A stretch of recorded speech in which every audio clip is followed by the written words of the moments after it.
expected of them.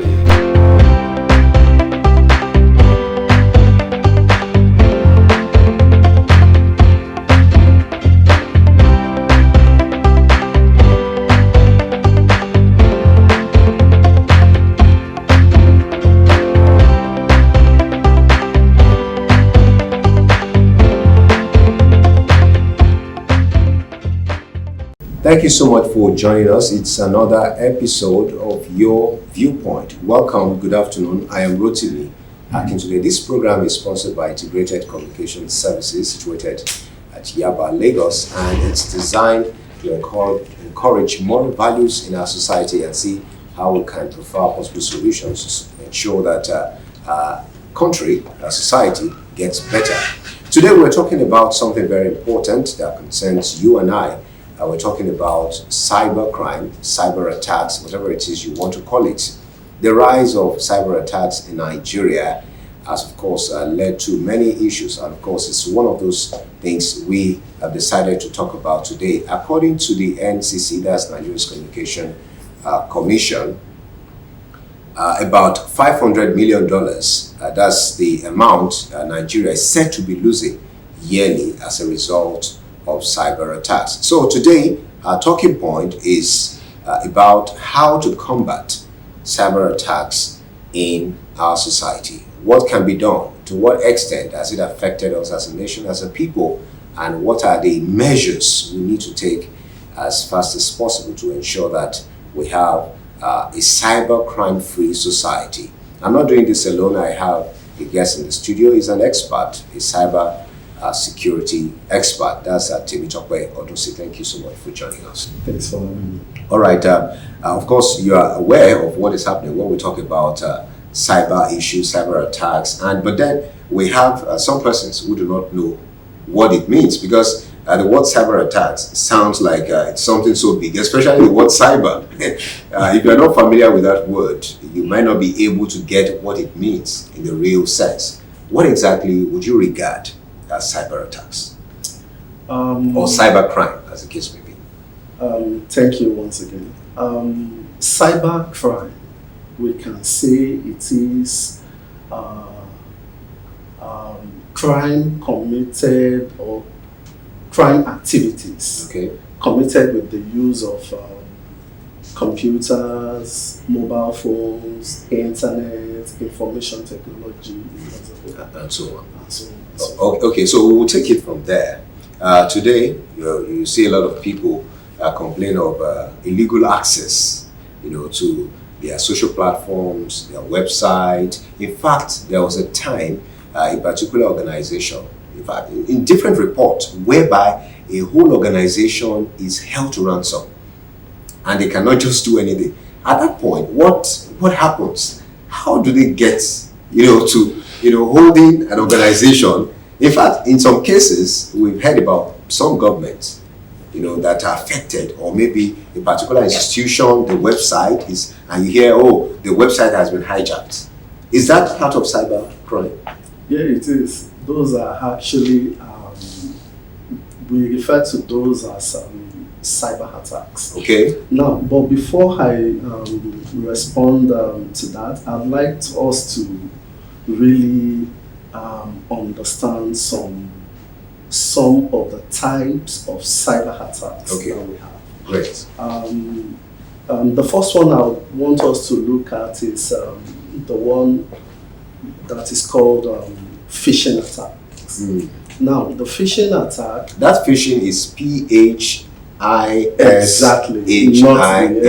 So somebody will not think the phishing and Peter and all that. Yes. Okay. Not at all. Phishing. So phishing attacks. Now, this is the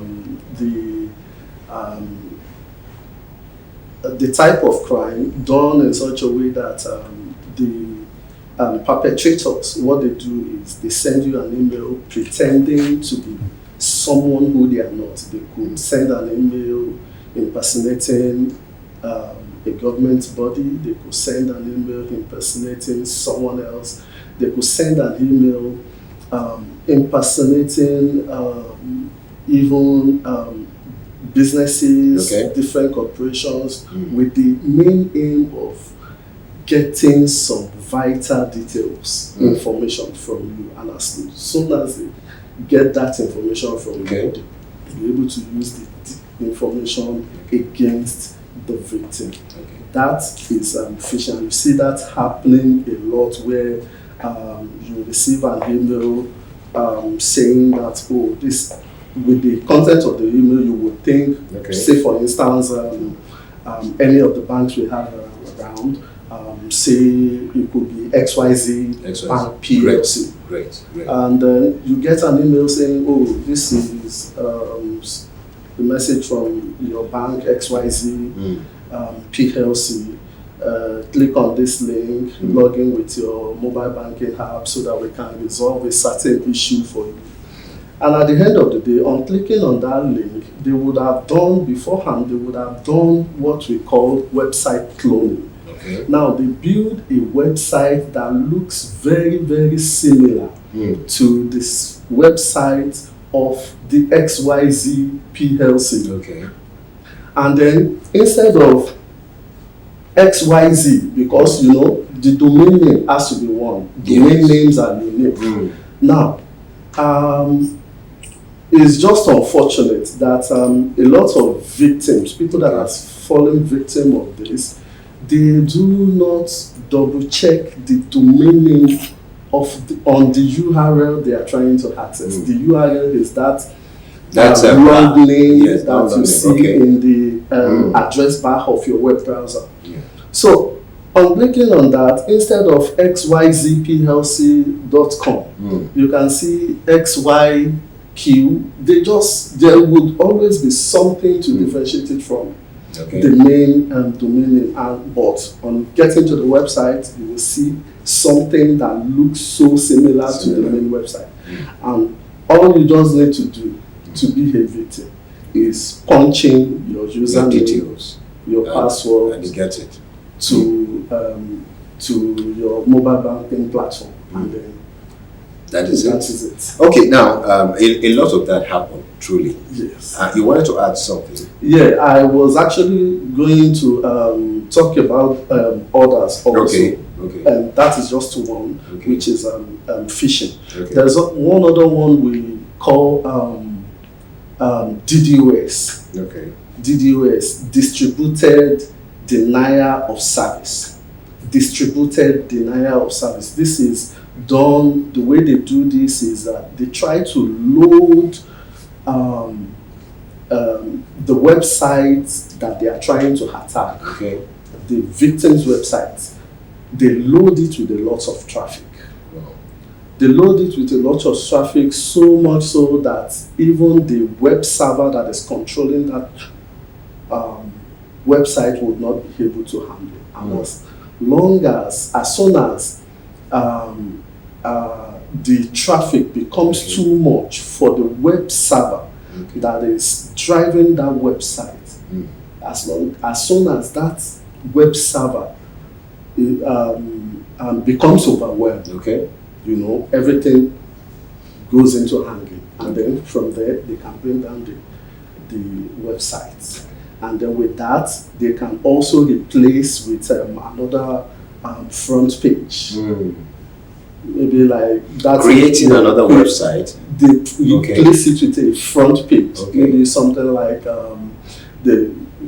we've seen that happened in the US a number of times, where they attack websites, and then at the end of the day, you just see them putting something that looks like some funny creatures, just to show that we've been able to bring down hack. the website. Yes, they call it. It's part of what some hackers. You know, we talk about hackers, unethical hackers, and all of that. Exactly. Yes, I guess we'll still come to that because that's another kettle of fish. But then, aside phishing, DDoS, which you talked about, now there are other types. Okay, but then we might not, because of time, we might not be able to look at all of these things. But then we want to look at the common ones that are familiar, that are peculiar, you know, to people on the streets. Take for instance, when your phones have been stolen, your ATM card, people have access to it. People have access to your social media platform and all of that. You've talked about phishing. That phishing has to do with websites only. Is that correct? Not really. Okay. They can also send you links via WhatsApp. All you just have to do is click on the link. Earlier you mentioned some organization that end up being held into ransom. Yes. That kind of attack is actually called ransomware. They call it ransomware. Now, one of the ways it is done is it can also be done through phishing links. Okay. All you just need to do is click on a malicious link from any of the messages they send to you. And immediately you click on that link. In the background, you end up downloading what we call the virus we call ransomware. And what that ransomware will do is that it will go into your system, look at all the files, all the data you have on the system, and if it is on the server, it will locate all the files, all the data you have on the server, on the system, and then encrypt them. Wow. Encrypt When them. you say encrypt, what do you mean? Okay, encrypt, that means that you lock the files. You code it. You code it, you Yes. lock it so that for you to have access, you will need some kind of password or some kind of key phrase for you to be able to. You know, at a time, open the a file. particular platform was asking people to ensure that their messages are encrypted, especially on the common platform we use, you know, to chat and all of that. And do you see What encryption does Okay. really is to protect a message from unauthorized access.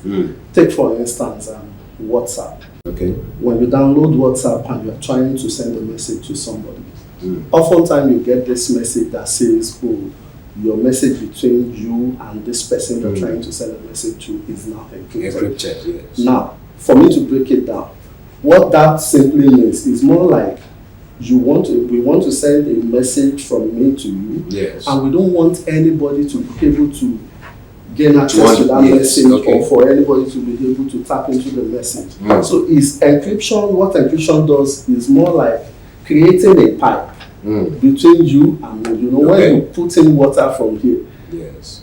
it comes out in your, The other end, at yes. the other hand. Nobody will be able to take part of that water because there is no opening on Okay. the body of the pipe. The same way, that the same thing is what encryption does. Okay. So it will encrypt the message. It's more like creating a tunnel between the sender and the receiver, so that all the messages you send through the tunnel, nobody will be able to access it. Okay. But these ransomware guys, they've done it in such a way that once they encrypt, you know, they encrypt the message. You that owns the file will not be able to access it, and then you would need to now contact them for them to give you the password or the passphrase Okay. to access the data, your own data saved in your PC. That's quite interesting. So they end up encrypting, and then you would have no choice if you still really need the data. You will have no choice. All right, now to do their bidding. Exactly. Okay, now let's talk about possible reasons for all these things, because we are still going to go back to different ones, as I mentioned earlier. The ATM card, when people use their ATM withdrawal. In fact, I've been a victim before, you know, under serious duress, I must say. You know, I needed to, in fact, the POS was provided.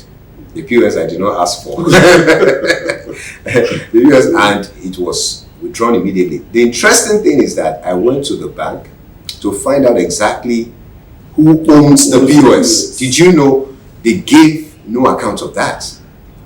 What do you have to say to that? Actually, with that, what happened to that has no other name than robbery. Robbery. It's actually pure robbery. Okay. Why? Because you could be held at gunpoint, and then they give you a POS, put in your card, put in your. But yes, But it's agreed. the But the other side, the act itself the result of that robbery is my focus exactly. now. Yes. Now, I think also, if you really look at this, you will discover that even our financial institutions, they are not helping matters How? when it comes to this particular act. Okay. A number of people has actually fallen victim to this. And whenever they get to the bank, they come back with the same report saying that the bank said they cannot provide the details of who owns the POS, even with a police report. I've seen people that got robbed at gunpoint, they were given POS to put in their card to, and then all their savings, all their life savings were withdrawn within minutes. Wow. And at the end of the day, they reported to the police, they got police reports, they went to banks, and at the end of the day, the bank still could not give them the details of the perpetrators. And we are not even saying you should give them the name of the people that actually carried out the act, but at least you should be able to provide the name of the people that's registered or that owns the POS. And maybe sometimes they do not want to release those details for people who are not those that are not investigators, so to speak. Oftentimes you see situations whereby the policemen, while in the course of investigation, might be able to do that. Yeah, but all I'm saying is that it would have helped the victim to some extent. Yes. It would have helped the victim to some extent if the bank had been a bit more supportive to say, this is the name of the person that owns this POS. It was meant for this particular business, but even if that is all the only thing, yes, to the victim, it would have been able to help. Okay, thank you so much. We've been talking about cybercrime, cyber attacks in Nigeria, the best ways to combat this. But then we've been able to look at different types as it affects everybody. You talk about social media platforms, phones, access to cards and all of that. In fact, we're going to talk about situations whereby they get your PIN and you wonder, how did they withdraw my money? And you keep wondering, and it looks like a dream. So a lot of persons are involved in this, and they are wondering what exactly can be done. We need to go on this break. When we're back, we'll get to talk more about all of these issues and see how to combat them. On this break, we're going to be talking about something quite interesting. Let me ask, are you a fan of senator suits? This senator style, do you like putting it on? Yes, I do. Okay, maybe for the fact that you are from Lagos, when you go to parties and all of that. Yeah. Yes, this is what we get to see in this break. There's a video Tosin Maliki has for us as something about senator suit. But we'll be back. Please go nowhere.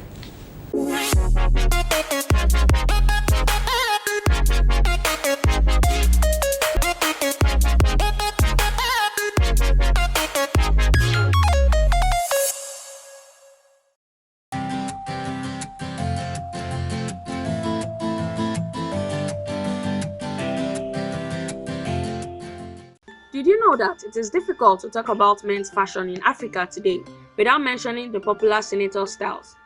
Senator suits have become popular even among the young adults because of the varieties that they come with. If you are thinking of staying away from the normal suits for something exotic, you may have to embrace the senator attire. Senator wears are created to give you that confidence you desire in events.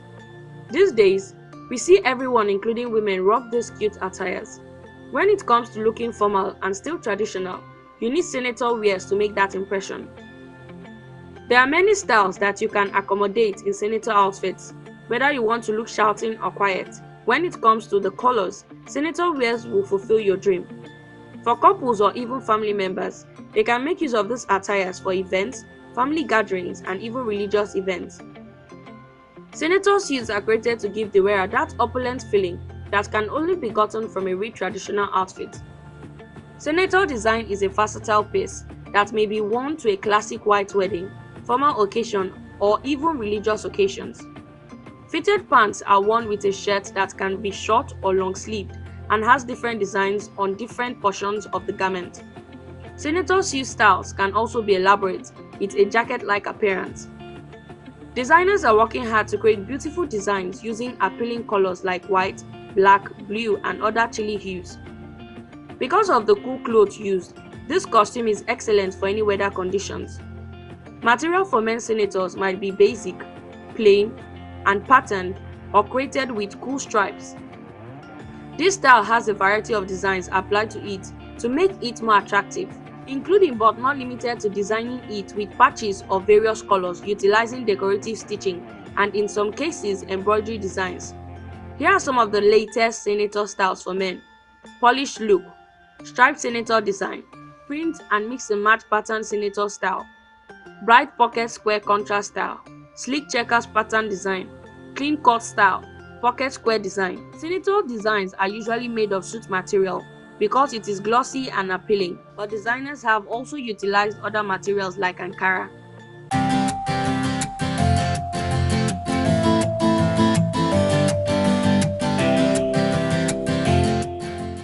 Welcome back, and thank you so much for staying there. This is your viewpoint. We are still talking about cyber crime in Nigeria, in our society, the best way to tackle this menace, so to speak. I have Temitope Odunsi.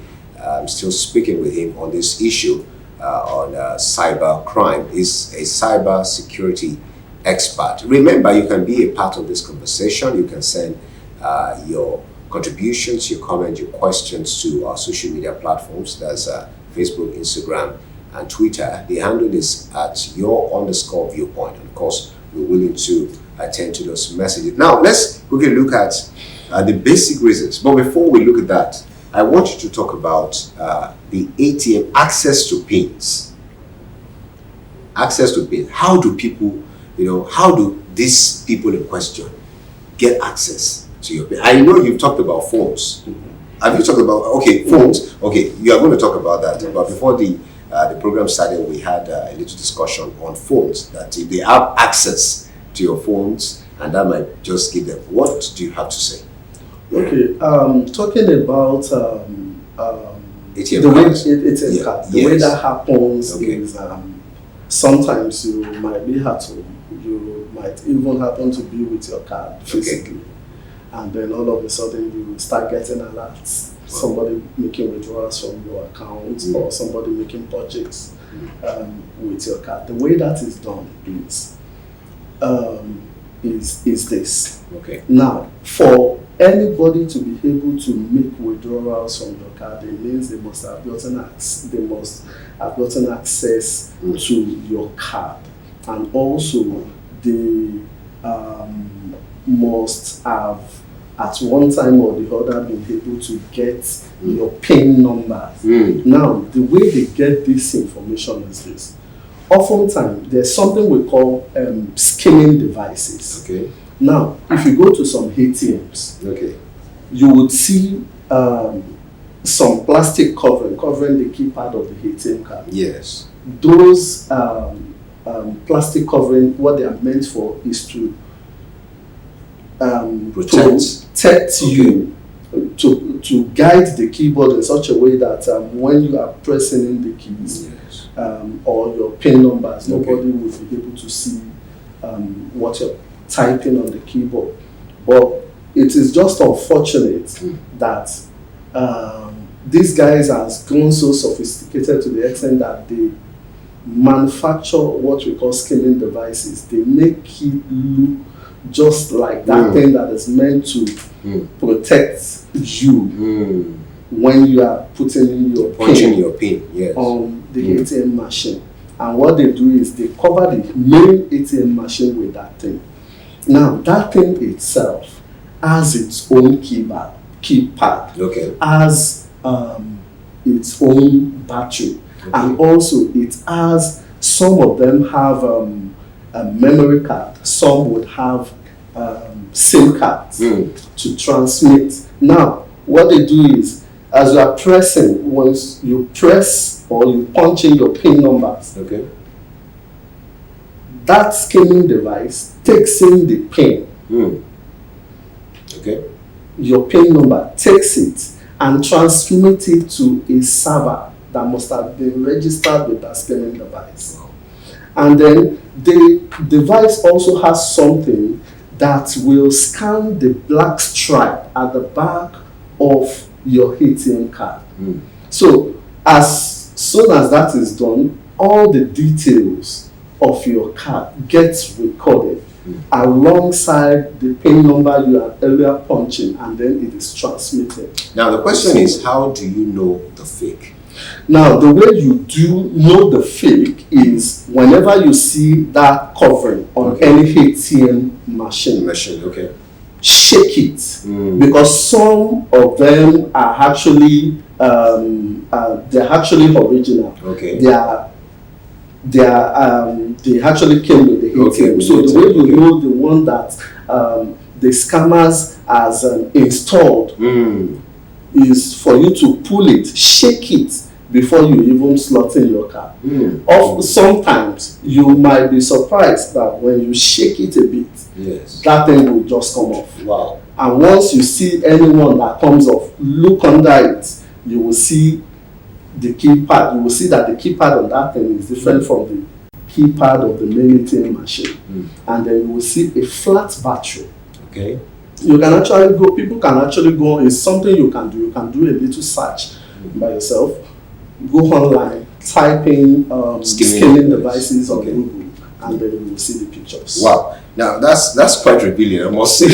A lot of people don't know this, and it's glad that we are really glad that we are able to give this information so that a lot of persons will have an idea what is going on. Imagine somebody who does not have an idea of what phishing is about, skimming devices and all that. You know, some people will even say, especially old people, so to speak, they come around, oh, my daughter, my son, please help me punch it. And that's a very quick, how do I describe the opportunity now? It gives them free access. More like giving them free access. Free hand, yes. But what comes to mind is, in these organizations, we have security men. They have a role to play in that regard. So they should have an idea that, okay, there are people who try to do this. What do you have to say to that? Oftentimes you will see that most of the compromised ATM machines are actually machines that are not within a banking vicinity. Okay. Banking vicinity. You know, you have ATM machines at bus stops. Yes. You have ATM machines at I've had some eateries or some places like that. They try to create. Yes. ATM machines. So it's I'm not saying it's not possible, but it becomes much more difficult for these guys to actually walk into a banking facility and try to install a skimming device on their ATM machine without the CCTV camera at that point picking the person, or without any of the security men seeing. But you know, on these ATM machines, there's a part where there's a camera. Yeah. The camera takes the picture of the person operating. Exactly. Don't you see that as an opportunity to, prevent them? You can. Most of these guys, they are well aware that the ATM machine has camera, and what they do is they cover the camera just their hands. Okay. With their hand. They cover the camera of the ATM machine, and then they put in whatever they want to put in. The ATM machine is not going to screen because what they are there to do. They are not there to make video. They are only there to install their home device. So they just cover the camera, install their device, and then they work. All right. Okay, if you're just joining us, this is your viewpoint, and we've been talking about different issues surrounding cybercrime, cyber attacks in our society. The best way to combat it is what we are trying to focus on this afternoon.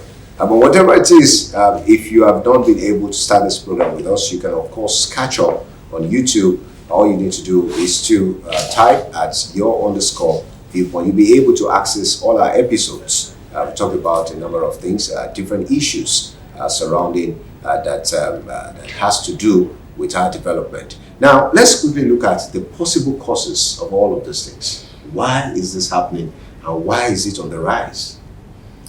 I would say one of the reasons why this is happening within our society at this moment, and one of the reasons why it is on the rise is mainly because of the rate of unemployment amongst our youths. Okay. The rate of employment is actually one of the reasons, and also another reason why this is on the rise is what we call greed. Okay. You will see a young person trying to drive the same car. Imagine a young person of 20 years trying to drive the same car that a man of 55 years that has worked for years. Are you aware that motivational speakers will say you should dream big?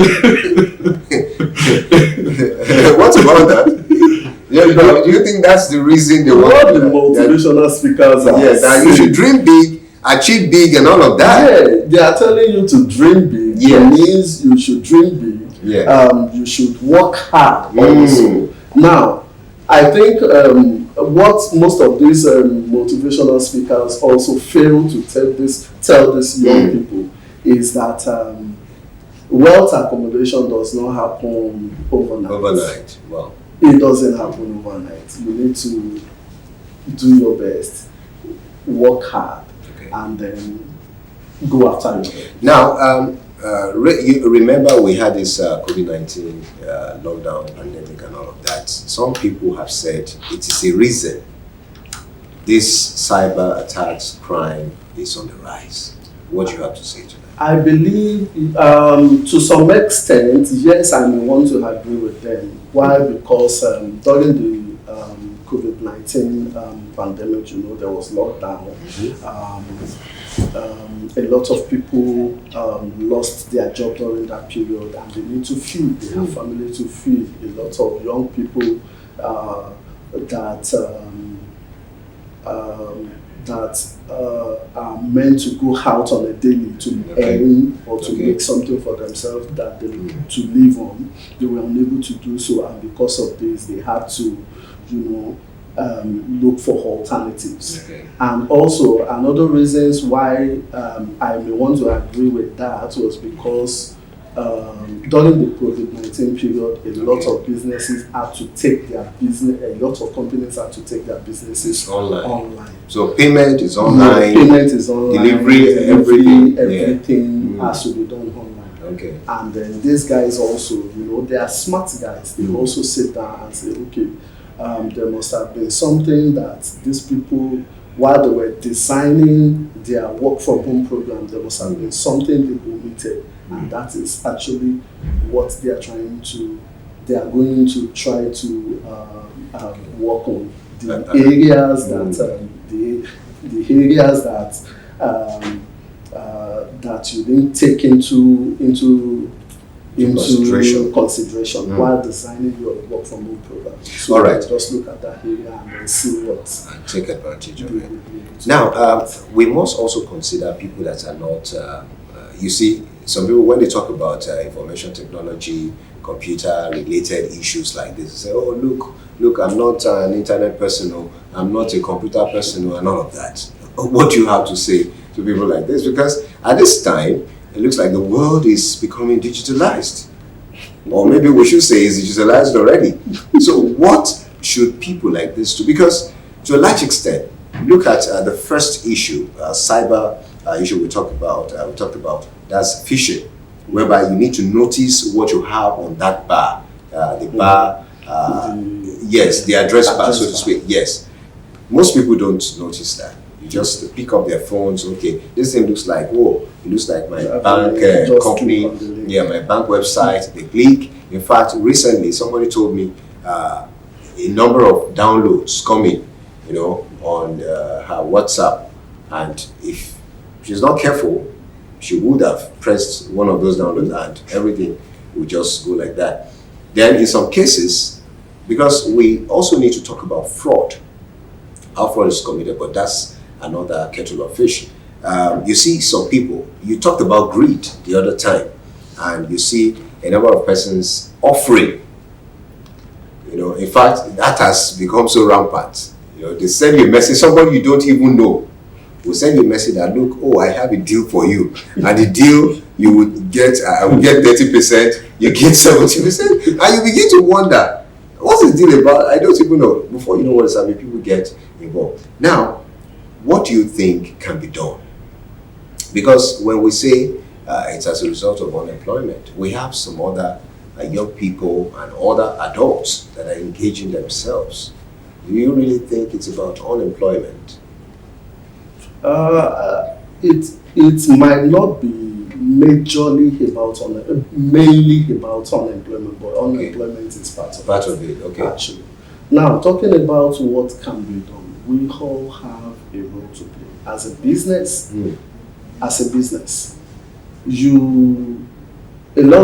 Now, quickly, I'd like to mention this. Okay. It's just unfortunate that a lot of companies decided to take their businesses off online. They introduced work from home program without putting in adequate infrastructure to drive the program that they decided to adopt. Okay. Now, take for instance a company that decided to go online. They started work from home program. Okay. And then they do not even have an enterprise-based ISP. When I say ISP, I mean internet service provider. They still use modems within the office facility. And then they have nothing to control access into the company's database. They just open it up. They just open it up. It's open for anybody available on the internet. All they just do is do what we call port forwarding without putting any security measure on their edge device. They just do port forwarding. When you are coming to the office network, they should just take you directly to the database, because staffs that are working from home need to pick files from the office database. Now, a lot of businesses failed to put measures around their network infrastructure, and to them, they believe they have a justified reason for doing that, and which really a lot of them would say is because of cost. Now, security, network security is not cheap. So also it is not outrageously expensive. So it is something that a business that wants to adopt work from home need to look critically into. All right, we would emphasize more on that, but then we need to go on this break. We would go into the world of sport very briefly. Right after that, we have people on the street who spoke about this issue and gave their submissions regarding that. Right after that, we'll be back. Please go nowhere.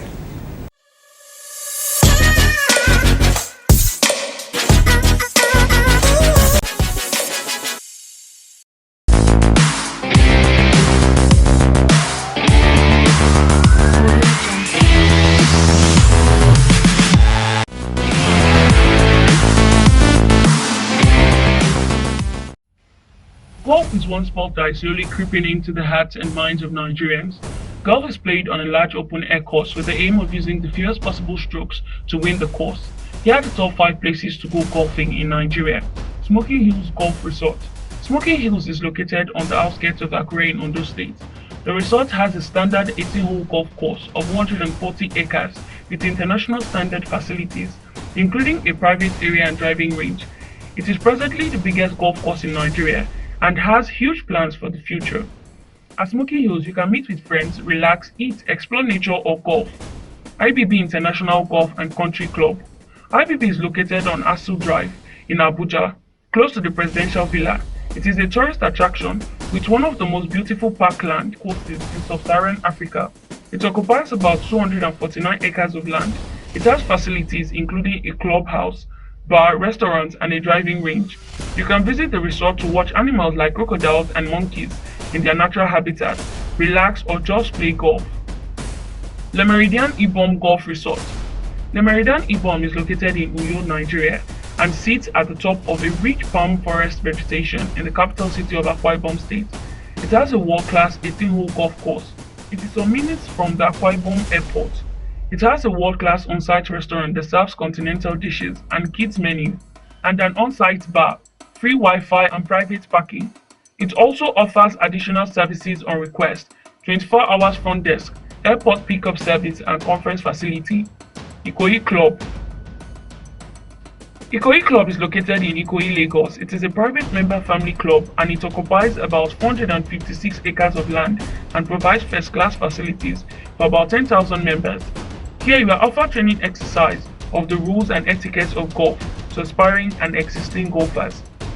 There is an open pavilion with a large multipurpose screen for all sporting activities viewing and individual or corporate relaxation, as well as a large banquet hall for events receptions, which has up to 220 seating capacity, a full air-conditioned bar, lounge and restaurant. Lakowe Lakes. Lakowe Lakes Golf and Country Estate is designed as an exclusive, secure and serene haven, located 25 minutes outside the bustling business center of Lagos. The Lakowe Lakes development occupies a land area of roughly 308 hectares and overlooks a 55-hectare lake. The estate comprises a pristine 18-hole golf course and clubhouse, with sports facilities such as swimming pool, squash, tennis, and badminton sports.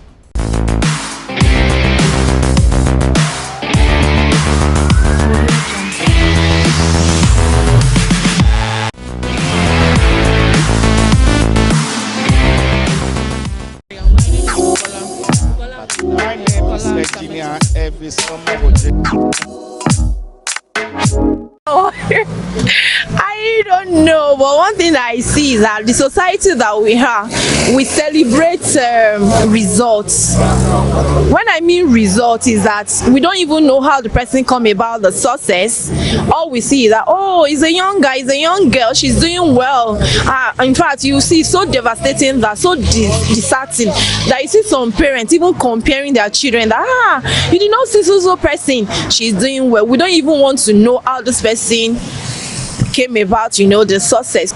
My advice is that because of the current situation of the Nigerian economy, and I think it's even the nation of the world, the most important thing is that one, we cannot rule out God. We should put the fear of God in our children, because see, even when you know God, by the time you get out there, peer pressure, all of that, bully and all of that, some, it's not as if they want to do it, but they were subjected to bully, and at the long run, they will have to, giving. So I think all of that should be taken care of, and then but we should encourage and enlighten our children that, oh, these are the effect of drug, these are the effect of you doing this and doing that, and then we should also let them know that it's usually good for you to to uphold integrity.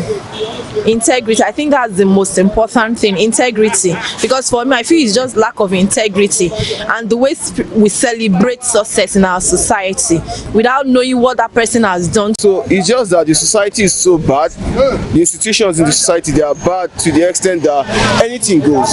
So if we have like stronger institutions, starting from the family down to the political institution, educational institution, when they they show the importance of hard work. That a lot of these people that are involved in cybercrime, if they put that their initiative into something better, they can start up businesses that will give them like shit ton of money. Every day they increase more. The more the police arrest these young guys, they come up in numbers because there is no job. Go to the hotel now, even the hotelers, the owner of the hotel have conspired together with the cybercrime guy, all these guys. They go up, they carry laptop, they carry handset. They are doing it, there is no job. They should give them a job, engage them and discourage them of doing this kind of thing. That is only solution. Provide job for these youths. Nigerian youth are smart. It takes smart person to defraud another. Provide jobs for them, and they will stop. Listen, if Nigerian youth have job, nobody will be thinking on how to collect 1 naira from somebody illegally. Provide jobs for them, and they will stop cybercrime. It's as simple as that. My name is Virginia. Every summer. All right, thank you so much for staying with us. This is your viewpoint. We're still talking about cybercrime, cyber attacks. I'm still talking with Temitope Odunsi, a cybersecurity expert. The other time you were talking about network security. Yes, how important is that? You said it's not outrageously expensive. It's something, but then small businesses may not be able to afford that. They should also be able to afford that, because now, if you really look at it, now your business without your data. If, take for instance, if any business gets attacked with ransomware, and your businesses, your data gets encrypted, and they're asking you to come and pay $100 million or $100,000. But you know, as it is now, a lot of businesses, especially because of this work from home syndrome situation, let me put it like that, people are going online, save their whatever on cloud and all of that, whatever it is they want to do. Even saving on cloud is also another topic entirely, because you don't just go online and start saving things. Now, are you saying it's not secured? It is actually. Okay. It is. Okay. But in this part of the world, you would discover that the way we make use of technology in this part of the world, and the reason why I'm saying this is because I've seen it with so many companies that we've consulted for. Okay, share with us. And now, we've seen instances where a company uses Microsoft 365. Okay. Now, with that, they were able to take advantage of the email service. They were able to take advantage of the cloud storage service. They were able to take advantage of Teams. They were able to take advantage of a number of services. But oftentimes, and I can bet you 99, if not 100% of our viewers are guilty of this. Oftentimes, you will see the users, when you log in, when they log into their accounts, web-based, you have your portal.office.com address, and then it gives you a place where you are going to put in your username and your password. The username would now have to be your office address, and then the password given to you by the office admin, the office administrator. A lot of people, what they do is they just put in the username and password, and then they save their credentials to the browser. They save their credentials to the browser. Now, when you say credentials, you're talking about personal details? No. Does it include I'm talking about the login details to the cloud platform provided by the office that they are meant to work with. You know, I made mention of Microsoft 365. Yes. Now, this Microsoft 365 you have a portal where you will log into, and once you log into that portal, you have access to the email service, you have access to cloud storage service from that one single portal. Okay. You will be able to upload files from your PC into the cloud storage, and also you can pick files from the cloud storage. But just one username and password controls that access. Now, people log in and they save to browser. Now, what save to browser means is that they feel, oh, I don't want to have to start typing in my username and password each time I want to do something on my laptop. But that is very, very dangerous. In fact, if somebody has access to your laptop, if anybody has access to computer, your computer, or in fact, even if you send your laptop for repairs, the repair guys, they will have access to everything. Every detail. All right, I think there's a whole lot to talk about on this issue of cybercrime. But very quickly, what is the way forward? What do you think can be done in our society to prevent this, from the government down to organizations, down to individuals? What exactly? Now, first of all, to organizations, ensure you have a team that handles your technology department, that will manage your technology department for you. You don't even have to have an in-house technology team. You can employ the services of tech consultants. They will do this for you, and they will do it well. Now, one of the things they would ensure is that your patches are up to date. When I say patches, I mean updates. Now, when most of these softwares like Microsoft, Mac OS, or even Linux, when they release patches, there is a reason why they are releasing the patches. Now, at times they must have, it could be that they've noticed that there is something, maybe there is a breach or something, and then they will release a patch to fix whatever the issue is. So if you fail to run the patch, if you fail to install that update at that particular time, it means you are open to whatever attack. That is for business. Now, for individuals, you also have a part to play. At least we can, we know a number of persons that are already doing something in their own capacity to combat this. There's a guy, I think he goes on social media, he goes by the name. You don't want to talk about the name, so we don't give him free advice. But what does it do? So what they do is they go to the slums. They pick guys and then train them on how to play chess. They started with chess. That's now, quite popular. It went viral.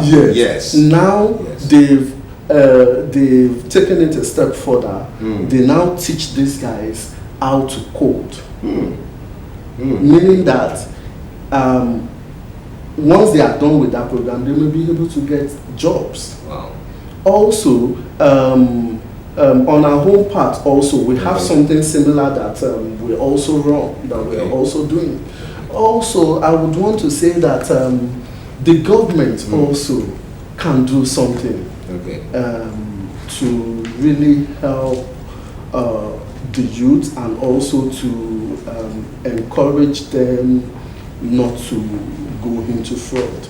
Now, permit me to talk about this. A very long time ago, just before I